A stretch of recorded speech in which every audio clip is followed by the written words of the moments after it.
Okay sir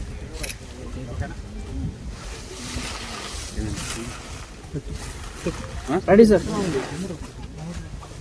Telugu Desam party కార్యాలయం మీద మా పార్టీ నాయకులు పులిగొల్పి దాడి చేయించారు. ఒక అక్రమ కేసు ఏదైతే పెట్టారో తప్పుడు కేసు, దానికి సంబంధించి ఇది రెండోసారి ఇచ్చారు. గతంలో రెగ్యులర్ పోలీస్ మంగళగిరి వాళ్ళ పోలీస్ స్టేషన్ అక్కడ కార్యాలయం అక్కడ ఆఫీస్కి ఇచ్చారు. ఇప్పుడు సిఐడి కేసు షిఫ్ట్ చేశామని ఈరోజు ఇచ్చారు. సరే, సహజంగానే బాధ్యత కలిగిన పౌరుడిగా సహకరించాలి, దర్యాప్తు సహకరించాలి. కేసు ఎలాంటిదైనా అందులో వాస్తవాలు లేకపోయినా తప్పుడు వచ్చాం. వాళ్ళు అడిగిన ప్రశ్నలన్నింటికీ సమాధానాలు ఇచ్చాం. గతంలో కూడా చెప్పాము. అప్పుడు యాక్చువల్గా అప్పుడు బై ఎలక్షన్ జరుగుతున్నందువల్ల నేను ఇక్కడ లేను. దానికి సంబంధించిన ఆధారాలు కూడా ఇంతకుముందే ఇచ్చాను. అయినప్పటికీ మళ్ళీ పిలిచారు. మీ సూచనల ప్రకారమే జరిగిందా అని ఇలాంటి క్వశ్చన్లు అన్నీ వేశారు. ప్రజాస్వామ్యంలో ఎవరు బూతులు అట్లా పట్టాభిలాగా బూతులు చేసినప్పుడు బాధపడతాం, ఆక్రోశం వస్తుంది. ఇందుకోసం ఆ రాజకీయాల్లో ప్రజా జీవితంలో నేను బాధ కలుగుతుంది. అంత అసభ్యకరంగా ఘోరంగా ఎవరు వెళ్ళేంతగా మాట్లాడుతారు. కానీ దాడులు పరిష్కారం అయితే మేము అలాంటి వాటిని మా నాయకుడు కానీ మేము బట్ సంయమనం అనేది ఆ వైపు ఉండాలి. ఉంటేనే రెండో రియాక్షన్ ఎవరన్నా, అందులో జగన్మోహన్ రెడ్డి గారు లాంటి ప్రజానాయకుడు, ప్రజల్లో బలమైన అభిమానం ఉన్న నాయకుడు. అభిమానులు చాలామంది ఉంటారు, వాళ్ళు పార్టీ కార్యకర్తలు రకాలుగా. అలాంటి పరిణామాలు ఏం జరగకూడదు. మాట్లాడేటప్పుడు సంయమనం ఉండాలి. పోయినా అంటే పబ్లిక్ లేదు అంటే రెండు కరెక్ట్ కాదని చెప్తాను. కూడా అదే చెప్పాను. కానీ దీనికి సంబంధించినంత మేము లేని ఆ రోజు అని చెప్పినా కూడా ఈరోజు మళ్ళీ అడిగారు. తెలిసిన విషయాలు ఏమన్నా చెప్పండి, తెలియనివే మొత్తం మీరు అడుగుతున్నవే నాకు తెలియదని చెప్పారు. మళ్ళీ పిలిస్తే మళ్ళీ వస్తాము. ఇది కేసుకు సంబంధించి ఈరోజు జరిగింది. ఇది కాక ఎలాగో సందర్భం వచ్చింది కాబట్టి ఇక్కడికి వచ్చాం. మీరు అంతా మీడియా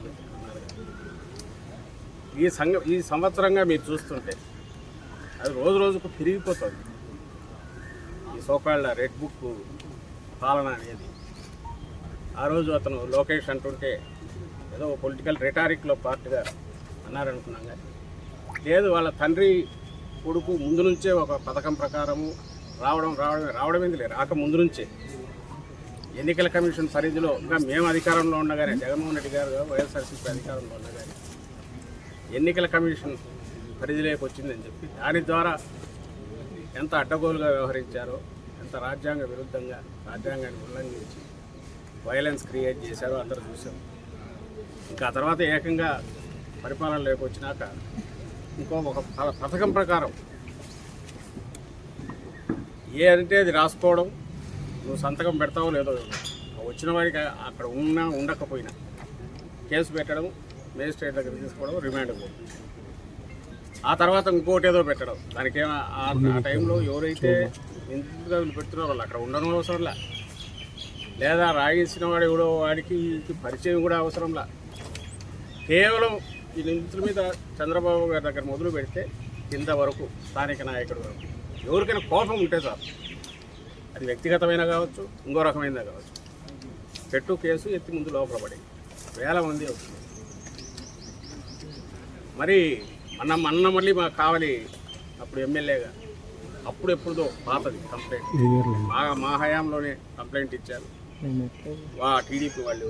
దాన్ని ఇప్పుడు ఓపెన్ చేసి 307 పెట్టి ఆయన మీద ఒక కేసు పెట్టి నిన్నటికి రాత్రి ఇప్పుడే ఇంతకుముందే తెలిసింది. అంతేరు మా పార్టీ ఎంపీటీసీ ఎస్సీ మహిళ, ఐ థింక్ రాత్రి అర్ధరాత్రి తర్వాత తెల్లవారుదాము 3 గంటలకు వెళ్ళి ఆమె దుస్తులు మార్చుకుని వస్తాను, నైటీలో ఉన్నానంటే వినకుండా బలవంతంగా 20-30 మంది వచ్చి అలాగే ఆమె నైటీలో ఉన్న ఆమెను తీసుకెళ్ళి, మహిళని కూడా చూడకుండా తీసుకెళ్ళేసి వేశారు. ఇప్పుడు ఐ థింక్ కోర్టులో పెట్టినట్టున్నారు, పెట్టబోతుంది. చట్టం క్లియర్గా చెప్తుంది. చీకటి పడిన తర్వాత కానీ ఇంకో రకం కానీ మహిళల విషయంలో ఎట్లా వ్యవహరించాలనేది క్లియర్ కట్ ప్రొసీజర్, ఇన్స్ట్రక్షన్స్ ఉన్నాయి. గైడ్లైన్స్లో కాదు, స్పెసిఫిక్ ఉన్నాయి. సుప్రీంకోర్టు ఆర్డర్స్ ఉన్నాయి. అంటే టెర్రర్ క్రియేట్ చేస్తున్నారు. రాజ్యాంగాన్ని వాడుకొని టెర్రర్ క్రియేట్ చేయడం, వ్యవస్థీకృతమైన టెర్రర్, రాజ్యాంగం వాడుకొని మిస్యూజ్ చేసి టెర్రర్ క్రియేట్ చేయడం ఇంత పథకం ప్రకారం. ఎప్పుడో 70s లాటిన్ అమెరికన్ కంట్రీస్లో వినేవాళ్ళం, నియంతల పాలనలో. అంతకుముందు ఎక్కడో జర్మనీలో అక్కడ చదువుకునేవాళ్ళం. ఇప్పుడు మోడర్న్ ఆధునికంగా తయారైన మన రాజ్యాంగం దీంట్లో కూడా దీన్ని మిస్యూజ్ చేయొచ్చు, ఎంతవరకు వెళ్ళొచ్చు అనేది చంద్రబాబు నాయుడు గారు ఆయన ప్రభుత్వం చూపిస్తారు. ఈ కేసు రాత్రి చెప్తారు, అర్ధరాత్రి ఎందుకు పోవాలి, పొద్దున పోవచ్చు. నిజంగా నువ్వు కేసు ఉందనుకున్నావు, అది కూడా జరిగింది. పిల్లలకు సంబంధించిన ఏదో జరిగింది. వీళ్ళు పెట్టిన కేసు తీసుకోలేదు, ఎస్సీ కేసు. అటువైపు నుంచి పెట్టిన వాళ్ళ కేసు మాత్రమే తీసుకొని వీళ్ళని అరెస్ట్ చేసి న్యాయాలు పక్కన పెడితే ఒక మహిళతో ఎట్లా డీల్ చేయాలనేది కూడా చేయలేదంటే వీళ్ళు ఎక్కడికి దిగజారిపోతున్నారు. కేవలం ఒక రౌడీలు ఎట్లా బిహేవ్ చేస్తారో, మేము ఇదిగో దౌర్జన్యం చేస్తాం, నేను దౌర్జన్యం చేస్తామనే విషయం తెలిసి భయపడాలి మీరందరూ అని చెప్పడానికే ఇవన్నీ చేస్తున్నారేమో అని అనిపిస్తుంది. మా నాయకుడు చెప్తున్నట్టు కాలం ఎప్పుడు ఇలాగే ఉండదు. ఈ పద్ధతిలో జగన్మోహన్ రెడ్డి గారు పోయి అసలు ఐ డోంట్ థింక్ ఇప్పుడు తెలుగుదేశం పార్టీ అనేది ఇలా ఉంది ఉండేదని కూడా అనుకోండి. కానీ అట్లా అనుకోలే ఆయన. కానీ ఇప్పుడు వీళ్ళు చూపిస్తున్నారు ఎట్లా చేయొచ్చు అనేది. ఇది ఒక్కసారి ఇది మొదలు పెడితే ఎక్కడికి దారిపోదు తీస్తుంది అనే విషయం ఎందుకు ఆలోచించట్లేదో నాకు అర్థం కావట్లేదు. రేపు మళ్ళీ అధికారం మారి మేము వచ్చిన తర్వాత ఇదే పని మొదలు పెడితే ఎట్లా ఉంటుంది? మీరు ఏ రిమాండ్ రిపోర్ట్ దీన్నన్నా చూడండి, రిమాండ్ రిపోర్ట్ ఏ కన్ఫెషన్ అన్నా చూడండి. మీడియా వాళ్ళని రిక్వెస్ట్ చేస్తున్నాం, తెప్పించుకొని చూడండి. దాంట్లో ఏమీ అసలు సంబంధం ఉండదు. మీరు నిందితుడిగా చేర్చిన వాడికి కానీ కన్ఫెషన్ తీసుకునేవాడు కానీ ఒక పరిచయం కూడా ఉండదు. అయినా సరే తీసుకుంటాం. రాసేయడం 11 ఏళ్ల క్రితం ఆ పోసాని కృష్ణమూర్తి అయితే 10 ఏళ్ల క్రితం ఉంటాయి, 9 ఏళ్ళ క్రితం ఆ కామెంట్ తీసి ఇప్పుడు ఎవరికో బాధ కలిగిందంటే ఎత్తి లోపల పడేసి రాత్రి 1 ఏళ్ళు తీసుకుంటాం. ఇలాంటి వరుస పెడితే అన్నీ అలాంటివే. మరి ఎక్కడికి దారి తీయాలనుకుంటున్నారో, ఎక్కడికి దారి తీయించదలుచుకున్నారో అర్థం కావట్లేదు. దయచేసి ఇప్పటికైనా వాళ్ళు మానుకోగలిగితే. నువ్వు వేస్తున్న విత్తనం మామూలు చాలా ప్రమాదకరమైనది. దీని నుంచి వచ్చే చెట్టు భయంకరంగా ఉంటుంది. అది అంటే వ్యవస్థలను ఇంతగా దుర్వినియోగం చేసి చేయడం మొదలు పెట్టాక ఇది ఇక్కడితో ముందుకు పోయి దానివల్ల కలిగే దుష్పరిణామాలు ఎవరుంటాయి దానికి పూర్తిగా చంద్రబాబు నాయుడు గారు బాధ్యత వహించాల్సి వస్తుంది. రెండవది, నిన్న ఏదో లిక్కర్ స్కామ్ అదొక తప్పుడు కేసు.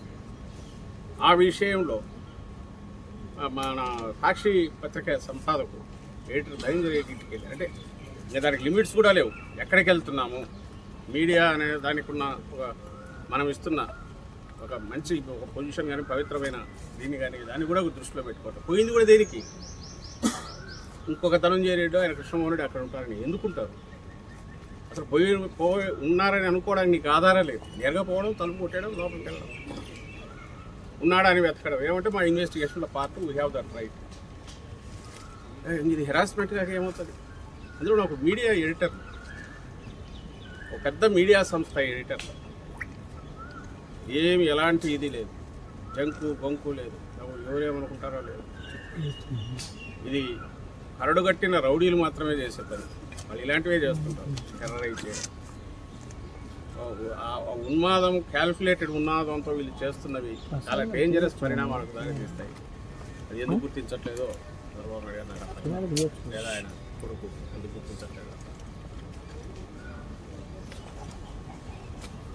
ఇది ఇలాగే దారి తీస్తే ఇలాగే పోతూ మహా అంటే ఏం చేస్తారు? జైల్లో పెట్టారు. ఓటు పెట్టుకొని కానీ మొదలు పెడితే అందులో వైఎస్ఆర్సీపీకి ఉన్న బలం దీన్ని దృష్టిలో పెట్టుకుంటే మీ జైలు ఏవి సరిపోదు. దీనివల్ల ఎవరు భయపెట్టలేరు. ప్రజలకు ఏదైనా సేవ చేసి, ప్రజలకు చేస్తామని చెప్పినవి చేసి, తద్వారా వాళ్ళ బ్లెస్సింగ్స్ ఏమైనా తీసుకోవడానికి ప్రయత్నం చేయాలి. కానీ దాని నుంచి దృష్టి మళ్లించడానికి లేదా దాన్ని ప్రశ్నిస్తారని చెప్పి ఆ గొంతు నొక్కడం ద్వారా, లేదా దృష్టి మళ్లించడానికి కృత్రిమ కుంభకోణాలు మీ అంతటా మీరు క్రియేట్ చేయడం ద్వారా, లేని స్కాములు అంటూ ఒక కథ అల్లి ఒక స్క్రీన్ ప్లే తయారు చేసి పాత్రలను క్రియేట్ చేసి చేయడం ద్వారా ప్రజల దృష్టి మళ్లించవచ్చు ఎల్లకాలం అనుకుంటే అది ప్రాక్టికల్ కుదరదు. ఈ సంవత్సరం అయితే అట్లే గడుపుతూ వచ్చారు. కానీ జనం అప్పటికే విసిగిపోయినారు. ఎల్లకాలం అయితే అదే కుదరదు, అయిపోయింది, సంవత్సరం అయిపోవచ్చింది.